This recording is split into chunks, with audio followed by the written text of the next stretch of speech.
guys, I'm here at Body Awareness Studio in Atlanta, and it's super exciting. I just took a class. It was a Konnected Reformer class, which is so exciting because, as you know, I want a connector kit, and I just did that training with Victor recently. So I was able to just take a class and just be a student and enjoy it, and I feel so much better. So that was a nice warm-up. And now Leslie, the studio owner, is going to show me around. So let's go take a look. Hi Mara, welcome to Body Awareness Studio. Thank you. I'm so glad you stopped in today, and this is our group reformer classroom. We've been here since 1995 in this location. Wow. So we really love it. It's really cozy. It's very homey. It is. I love the colors, the wall colors. It's so peaceful. It's nice. I love it. Thank you. Yeah, and then we have a little montage of Joe Pilates on the wall that remind us of our history, our heritage, the lineage. And these are balanced body reformers, which I love, and I've had balanced body reformers since I got my first reformer in 1993. Wow. Yeah. And they all have the connector on. Yeah, now we have the connectors. Cool. Our clients are loving it, the teachers are loving it. It's really giving us some new possibilities, and it's been pretty amazing with clients who've had injuries and surgeries. We've been able to do a lot of keep them active while they're in recovery. So Fantastic. It's been great. Yeah. And this is our, we do mostly private sessions at our studio and small groups, obviously, with the 4. And this is the playground room with the Cadillacs and the chairs and the barrels and the Coraline. Nice. Yes. Some balls up there. And then we have balanced body teacher trainings here. We just move the equipment back, and we have a big open space for mat programs and things like that. Great. 2 Cadillacs. Lovely. Some exo chairs, 2 ladder barrels. That's a stott chair, and a Coraline, and a skeleton. Yeah, of course. Often, That's great. Lots of toys. And a great big windows for some daylight, which is nice too. And a petty pole. Yeah. That's wonderful. And yoga blankets. And yoga blankets, of course. I love my yoga blankets for support. We've been adding that into some of our therapy work. Oh, definitely. Like to cover up, or It's actually for balancing, creating support in seated positions too, and just creating a lot of support in some of the supine positions as well. Yeah, So. like bolstering, kind of. Yeah, got it. Yeah. That's great. That's wonderful. And we have one more room. Okay, Would you like to see let's it? check it out. Let's please. This is some of our mottos. Relax. Yes.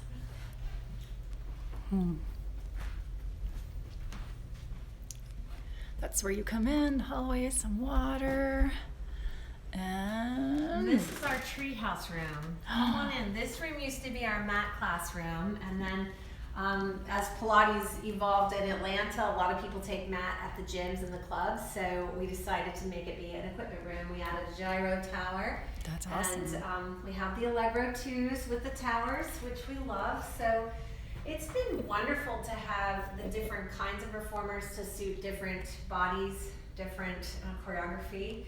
And this is a wonderful therapy room. It feels Because really it's good. so surrounded by green. That's wonderful. I love nature, so this would probably be my favorite room. So I'm just curious now, since you said having the different reformers, like do you have an example for when you can, you use that or feel that? With the Allegro 2s specifically, we have a lot of ladies who are 5 foot nothing. Yeah, We really do here. And using the Allegro 2, we can shift the foot bar, make it closer in, and they can get a deeper experience with the leg work. So that's one of the things. And then, of course, moving the foot bar back for the pull-ups with the Allegro 2 has been a wonderful for upper body strength. Yeah. Yeah. Cool. Another thing we love about having a separate room, too, is, we can have private sessions in all the different rooms, and that can really create a nice cocoon of centering and quietness when we're trying to retrain. Yeah, you're not trying to like tune out another teacher with another client. Yeah, that's great. That's wonderful. Yeah. Cool. I love it. Well, thank you so much. Yes. We'll chat some more in a second. You had said you feel like you love people to know more about the benefits of Pilates, or like how would you Well, I was saying medicinal, but I know that that's not quite the word, but it's how Pilates done well can actually be such a holistic lifestyle, practical way of being in the world, right? And I think that as I've been teaching for a long time, and there's a lot of misinformation and misuse even, I think, of the way people are using Pilates. And sometimes when people come to the studio to learn about Pilates, their understanding of it, like today even somebody said, I didn't know I'd be sweating in Pilates, you know. Some people think it's too easy for them and they never even want to try it. Some people think it's too hard for them and they don't want to try it. And one of the things I think that's not as well known is that Pilates can really meet people right where they are and actually meet them at a place of therapeutic applications all the way up to high performance fitness and helping them fine tune for an athletic sport or ballet or an art form. Yeah. And I just think that that's not as well known by the general public. Now, people who study Pilates, of course, they figure that out. And not even all of those figure it out. That's true. Eventually they'll figure it out, hopefully. Yeah. But, and so lately in the studio, I've just been having a lot of fun getting even clients that have been with us for 15, 20 years to meet themselves in a new way every day they come in, and starting with the breath and just really using the breath to enhance the ways that we can move breath like medicine into the body. And that's where the medicine came from, the medicinal thing, because I think that when we have the conscious awareness of how we're freeing the breath through the spine and through the connective tissue while we're breathing and while we're doing our Pilates practice, we have we're just opening up endless possibilities for how Pilates is helping us heal. Yeah, I actually I think one of my students recently said something. Her comment at the end of class was like, "Oh, this is medicine." Yeah. I think she said it just like that. I had forgotten about that, but I think now that you brought it up, it brought it back to mind. I agree. So I think that's cool, and I'd like to hear more people talking about it, and hopefully they are. I don't get out much. It's like, I don't know if they are or not. You're in your little cocoon here. Yes. Yeah. I used to too, as when you have a studio, I used to have a studio, and when you do, then this is your main focus, and you don't necessarily look too much around. I mean, I'm one of those people, I don't necessarily believe in competition, so I just, as long as my focus is on my business, I know that my business will thrive because that's where my focus is, right? Where energy goes. Yeah. Exactly. But yeah, so it's sometimes good to look around too. That's the stage that I'm in right now. Yeah. I'm curious to look around See and what's going on what's out going there. Yeah, and that's what I love going to the Pilates Method Alliance or to the POTs and getting some new news from because people just keep creating, like the connector, like with Victor, and it's like amazing what Pilates instructors, and I'm sure all fields, but people just keep on creating. It's awesome. Yeah, it is. That's great. So I was wondering about your encyclopedia and how did that come about? Like what started that? I think I like to be very organized, and I like to make lists. I'm a list maker. So I think what was really frustrating to me is that if I wanted to look something up or wanted to learn more about an exercise, I had to sift through, YouTube and Google and maybe watch a Pilates Anytime video, but then spend an hour in front of the computer, and I still wouldn't get the information that I was looking for because it's spread all over, and they're not specifically talking about this one aspect, right? Like, what if my student can't do the roll up, or what if this or this or this happens? What does that mean, and what do I do about it? Okay. Right, when you get to working with real people with real issues or unique combinations, and then you don't really have a place to go to ask. And I thought, why wouldn't it be great to have this resource where you can look it up, right? Right. So I just decided let's just start an encyclopedia. Encyclopedia. It's a huge project, and I'm almost done. I'm this close. Wow. So it's open, but it's published. It's out there. You can become a member, but the only thing that's missing at this point of shooting the video is the Reformer repertoire.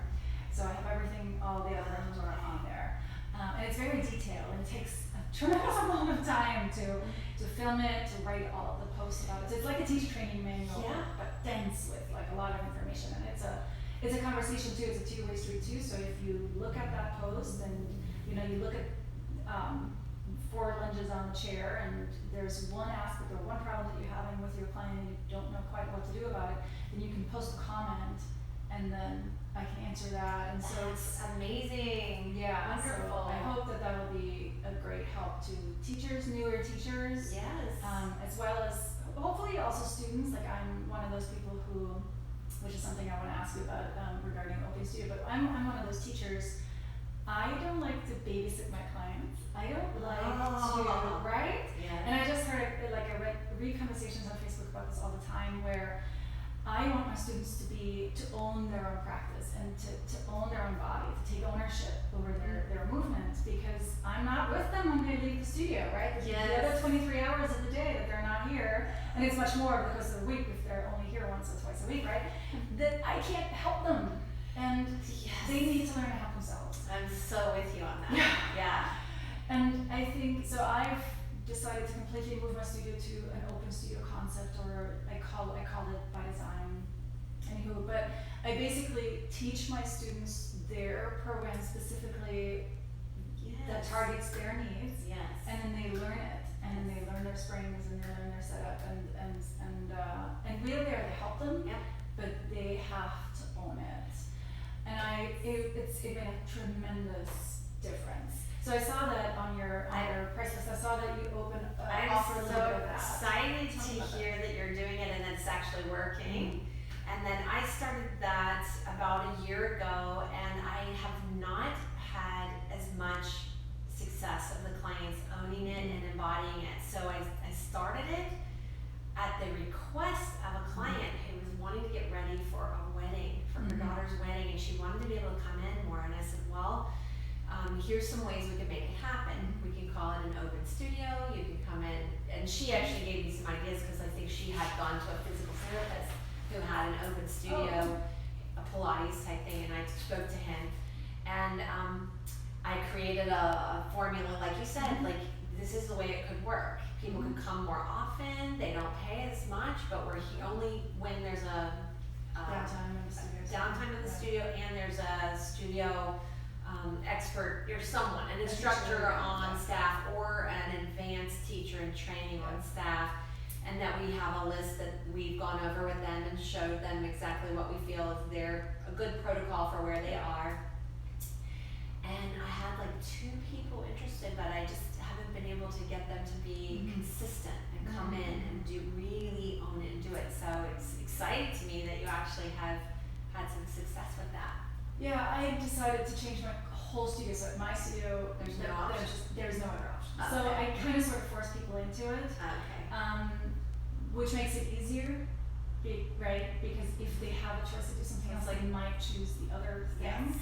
But I think there are ways. What I've learned through doing only this, is you really have to prepare your students well, because most people are too timid and scared and doing something wrong, and then they feel they're either wasting their time or they're not getting anywhere, that sort of stuff. So I think you really have to prepare them well, and then they could embrace it, but we can talk more about that and it's interesting. go a little bit more into detail there. That having them own it is, I think that is an epidemic in this culture It is. of going outside ourselves to help ourselves. We always think, I think a lot of clients think that the physical therapist, the massage therapist, the Pilates studio, the whoever, they're the expert, yes, over their body. Yeah. But we're not. Right. We don't feel what they feel, right? Right. I don't know what you feel, what your body feels like all the time. I just see a very short glimpse of it. And yes, I have an understanding of the body that you might not have, but it's you have to know. And I mean, we we try and educate in one-on-one sessions, right? We try and educate and we try to ask questions so that they become more aware of how their body reacts and stuff like that. But what I think I hear from a lot of instructors is that they have to tell the same students the same thing for like 10 years and there's no progress because it's mind-body exercise and you have to use the mind, and if you don't do that, then you're not going to get anywhere. You're just kind of repeating, but you're not making an actual change. Now, this one story that I love telling, and it really showed me the benefit of that, was I had a student who has been with me for 6 years, and so I changed to this open studio system 2 years ago. And in that transition, I had a lot of people who were kind of fighting it, right? Like they don't want to think, they don't want to have to remember. Right, it's fascinating. Definitely get a lot of pushback, and I got that too, no doubt. But then they still, they're like, okay, well, if that's the only option, we'll try it. And they got over that. Good. Because it's the new thing, and that's if somebody never ever would experience anything else, they wouldn't question it. It's On just the other side of it, though, they feel so empowered. And it's probably after a little adjustment phase. But what happened for this person was she had a lot of needs. Like she was hypermobile and very, very weak, so there was always something wrong. And she was really seriously grateful for the help that she got, but it felt like she had to start over every single class. And after 2 years of doing this self-led kind of training, where she said something to me in one of the lessons, said like, okay, so I was at home and I did this and my back hurt, and I remembered how you always tell me to do this, and I did it and the pain went away. Oh, yeah. And I was like, yes, that's exactly it, right? And she was the last person I would have guessed for that to happen. But now she actually moved. This was just kind of a perfect timing, because now that she's not, at the studio anymore, I know that she will remember that. She will hopefully be able to help herself when she needs it in the moment, or not contribute to the problem by doing something repetitively is not great. But I swear she would not have gotten there if she would have continued to take classes where the teacher keeps talking you through everything.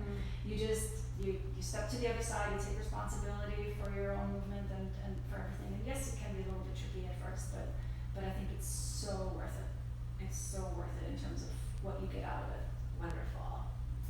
Yeah, so I definitely want to, as much as you said in the beginning about you wish people knew more about the benefit of Pilates, like that drive, I have that about that open studio concept and about getting people independent. I think that's the next step. Because when you think about just Pilates as studio, right, he wouldn't teach classes. I mean, he taught classes to dancers, but that's about it. He taught every person their own program, and as we know from all the others, everybody learned something different because everybody needed something different. And the whole competitiveness falls away in this whole, this person can do this and I can't do it, so I want to push through because I want to be able to do that too, right? So all of that falls away because everybody just does their own thing. And even I have like up to 6 people in the same room, they might see somebody else doing something else, but it doesn't affect them because it's not their program. So I don't know that would work for everybody, because we do still have a lot of people who like. And then they can ask, can I try that? Yes, exactly. And they work up to it, and then it's a great reward. Yeah. But it's not. But I know what you mean. Yeah. Not as much as just sitting. You're in a class, you're trying to do a roll up, and you can't do a roll up, but everybody else can do the roll up, and you're frustrated because that you can't do it, and it has this sort of down. It gets you down instead of empowering. Yeah. All right, here we have Susan. She's a teacher at the studio. How are you? I'm good. You look wonderful, by the way. So how long have you been teaching? I have been here since 2009.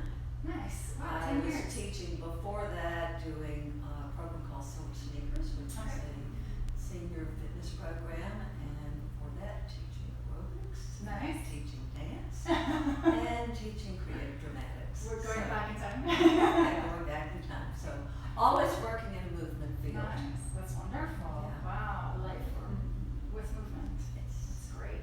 So did you do the Balanced Body Teacher Training Program? Actually, I did not. I did Pole Star. You did Pulsar. I did Pulsar too. That's very exciting. Okay. In here? I did it here, I did it actually at one-on-one physical therapy. Mm-hmm. We had it there at that point in time. Wonderful. When was that? It was good. Yeah.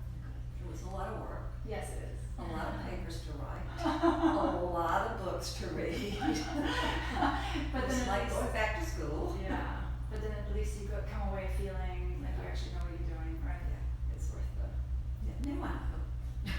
Yeah, that's true. That's true. That's a good point too. I think a lot of people go into a Pilates teacher training not realizing what they're getting into. They think of more like aerobics or, oh, I just learned a bunch of exercises, but it's not that at all. It's probably comparable to a physical therapist training, right? I mean, that's what we need to know when we're working with people ultimately. I mean, the training is maybe not the same, but that's what I think we should know. Well, and then you're used to working in your own body, and then all of a sudden you're working with a lot of different bodies, and they're different ages, and they're different problems, and then the exercise doesn't work. And then that's when they become your teacher, basically. Yes, and that's a good point because that's the moment when I want the encyclopedia to kick in. So the encyclopedia that I created, just really quickly because we talked about it already, but when in that moment when you're like, why does this exercise not work for this student? That's where I created this resource where you can kind of dig in and look up and look at contraindications and precautions, and you can common mistakes and see, oh, this is what's happening and she's doing that. It's a typical sort of beginner mistake or typical compensation pattern and all of these things, right? Yeah, I think there's so much more to teaching Pilates that people realize, right? Oh yeah. Yeah, it gets harder as I go along because the more you know, the more you know you don't know. Correct. Good point. Yeah. That's how it works. I know. It is. Yeah, but doesn't that keep it interesting? Absolutely. It never gets boring. No. It's so fascinating. There are a million ways to do a single exercise. Correct. And so there's never one way, and there's never one right way, I would say. It's fascinating. And that's the principle that with Open Studio you have that problem, like, oh, I want to be able to do it with straight legs because you happen to teach it that way, right? It's like, it doesn't matter. Do it your way. It's much more beautiful to express Yes. our own individuality, right? And to honor that. Something that, that's another, oh my God, I can't, if one reason that the other comes up, it's just, that's another reason, I don't think we know how to honor our own individuality. Could be. I think in Well, so many other fields, not just Pilates. Like we buy clothes in size small, medium, large. Yeah. And like if the piece of clothing doesn't fit me, it's my fault. It's not.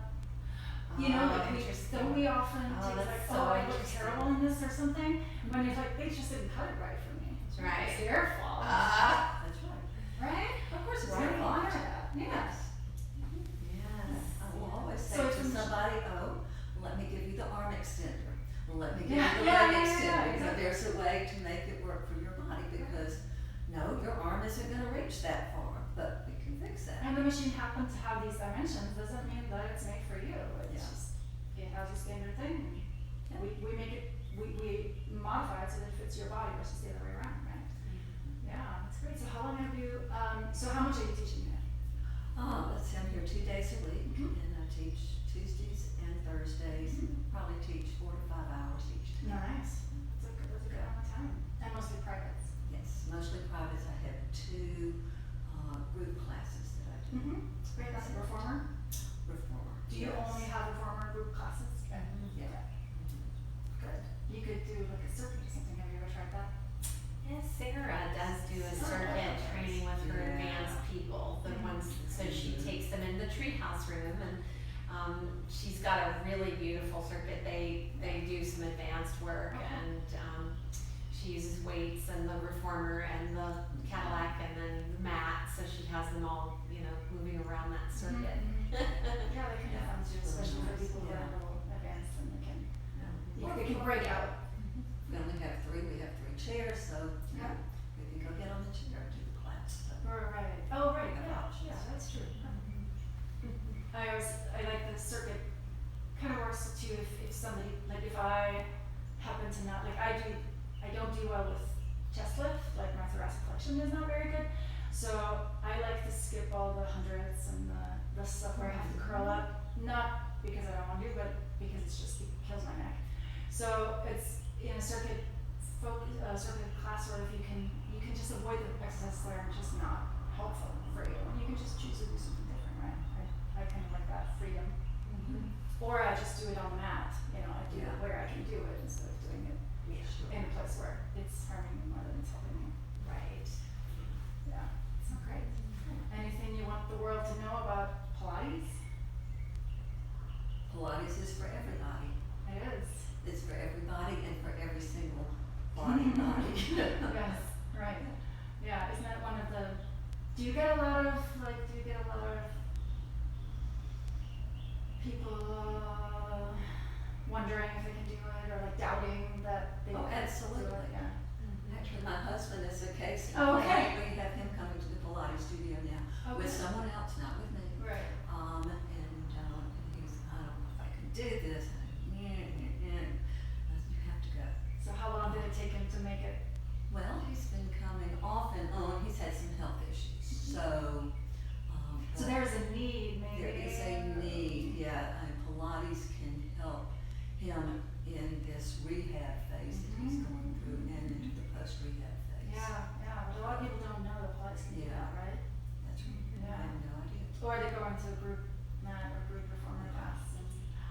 And a lot of people identify Pilates with the mat classes they see. They Yes. try the mat and they go, I can't do mat. You know, and let's say you're 85 years old and you have rheumatoid arthritis. Well, you can do Pilates. Maybe you can't do mat, but we can put you on the Cadillac, we can put you on the chair, we can put you on the reformer. We have equipment that will assist you where you need it. Right. And they don't know that. I know. We have to spread the word. Yeah. This is Wendy. Hello, Wendy. Hi, Oh, you just came in for your session. I am. How long have you been practicing Pilates?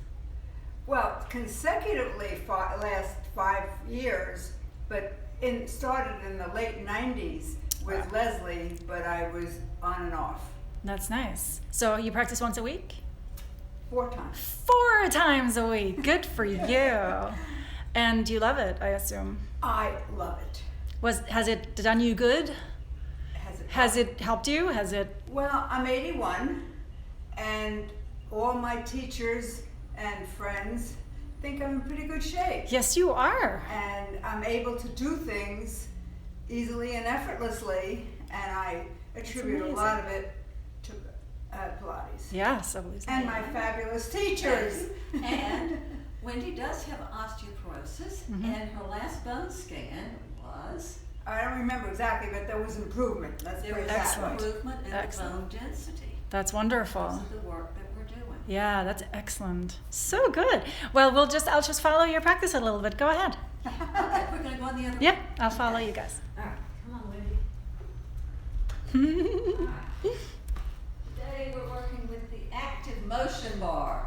Okay. So hold it in your hands for a minute and just let it go. weighted. It's weighted and move it side to side. Oh. Your ball bearings in there. Oh. So it's kind of fun. All right, now I'm going to take it and I want you to lie down on your back and we're going to do some bridging to start with. Sure. And let me get a pillow for your head. Because we know we want one. I just bridged it this morning on Did you?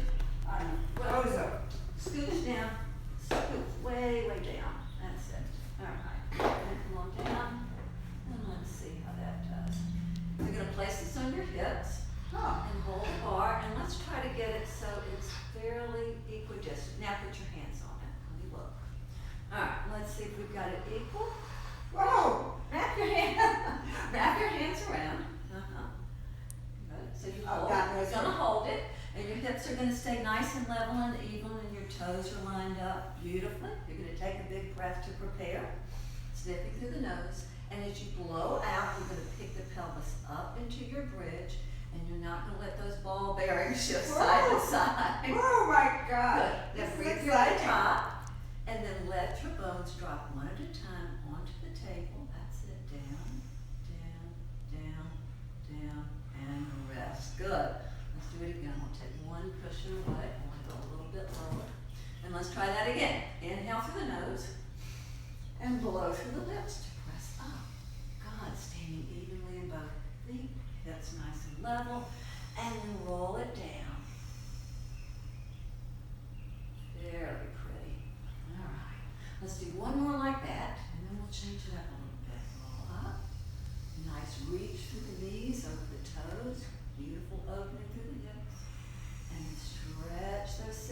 to heels, and release. All right. Now you're going to bridge up and stay in your bridge.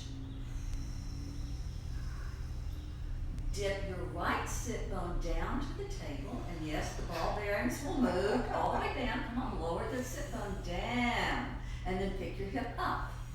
Lower your left hip down, and pick it up. Right sit bone drops down. That's it, Wendy. And lift. Good. Left sit bone drops down, and lift. Let's do one more each way.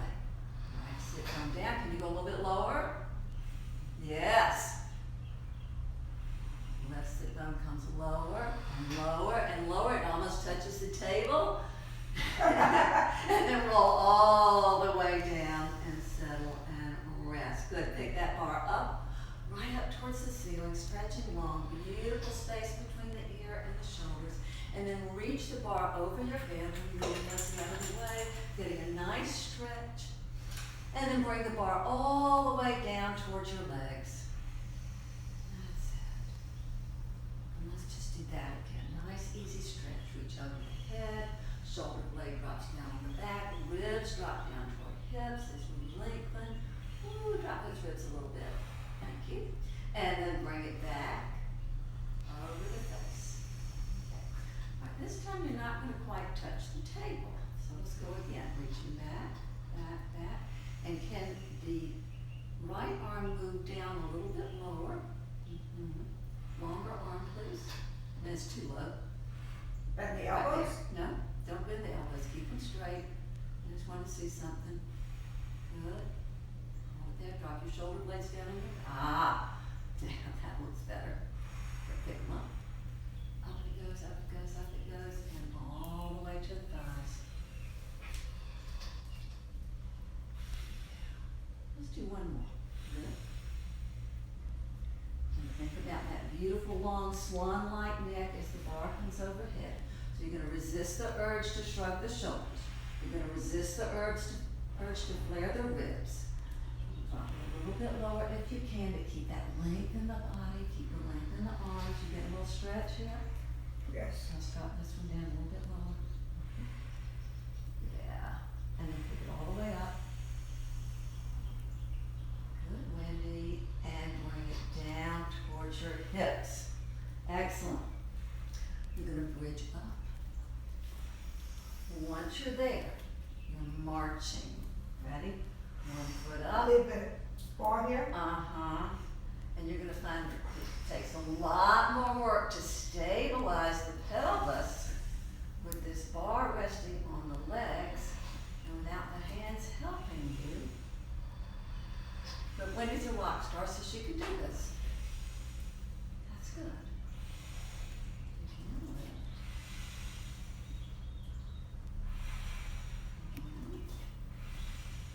Nice. And come all the way down, settle and rest. How did that feel? Once I got the hang of it, Yeah. the first few were All right, like, let's pick the bar up. Hold it here. You're going to send the bar towards me and send your knees towards the reformer room. So you get a little twist, a little Oh. stretch. Yeah. And then pick it back up to center and go to the other side. Stretch, stretch, Whoa. stretch. Uh-huh. And come back through center. Now your job is to make it slow and steady all the way over and all the way back. So do it again. Knees going the Oh, opposite okay. direction. That's it. So don't let those ball bearings pull you off balance and speed you up. And then keep that slow, steady rhythm to come back to the middle. Drop the hip, drop the hip, drop the hip. Yes, yes, yes. And go to the other side. That's it, Wendy. Nice. Let's do one more each way.